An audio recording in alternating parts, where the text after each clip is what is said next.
Terima kasih sudah kembali lagi di channel YouTube saya. Di sini kita akan terus belajar bersama dan membahas berbagai topik menarik pada video kali ini kita akan membahas materi penting dalam dunia fisika yaitu hukum Newton. Yuk kita simak lebih lanjut untuk memahami bagaimana hukum-hukum ini bekerja dalam kehidupan sehari-hari. Hukum Newton. Hukum gerak Newton adalah 3 hukum fisika yang menjadi dasar mekanika klasik. Hukum ini menggambarkan hubungan antara gaya yang bekerja pada suatu benda dan gerak yang disebabkannya. Hukum 1 Newton disebut juga dengan hukum kelembaman atau hukum inersia. Sifat benda yang cenderung mempertahankan keadaan geraknya, diam atau bergerak. Inilah yang disebut sebagai kelembaman atau inersia atau kemalasan.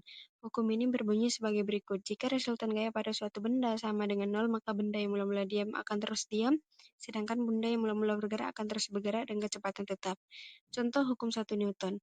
Terjadi saat kita berada dalam kendaraan yang bergerak dan kemudian dihentikan secara tiba-tiba. Hal ini terjadi karena kita juga memiliki percepatan yang sama dengan mobil. Namun saat mobil berhenti karena gaya gesek yang dihasilkan rem, namun kita tidak berhenti karena tidak ada gaya yang membuat kita berhenti, sehingga kita terdorong ke depan.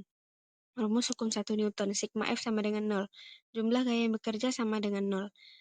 Hukum 2 Newton, semakin besar gaya yang bekerja pada suatu benda, maka semakin besar kecepatannya, tetapi semakin besar massa benda maka semakin besar perlambatannya. Contoh hukum 2 Newton adalah mobil yang bergerak pada kecepatan 20 km per jam, kemudian digas, mobil tersebut akan melaju dengan lebih cepat. Hal ini terjadi karena adanya gaya dorong yang lebih besar yang dihasilkan oleh mesin saat digas. Rumus hukum 2 Newton. Sigma F sama dengan M dikali A, di mana A adalah percepatan satuan meter per sekon kuadrat, sigma F adalah resultan gaya satuan Newton, dan M adalah massa benda satuannya kilogram. Hukum 3 Newton. Hukum ini menyatakan jika suatu benda mengerjakan pada benda lain, maka benda yang kedua ini akan mengerjakan gaya pada benda pertama yang besarnya sama dan arah yang berlawanan. Bunyi hukum 3 Newton. Pada saat suatu benda memberikan gaya pada benda kedua juga melepaskan gaya yang sama, tapi melawan arah gaya benda pertama.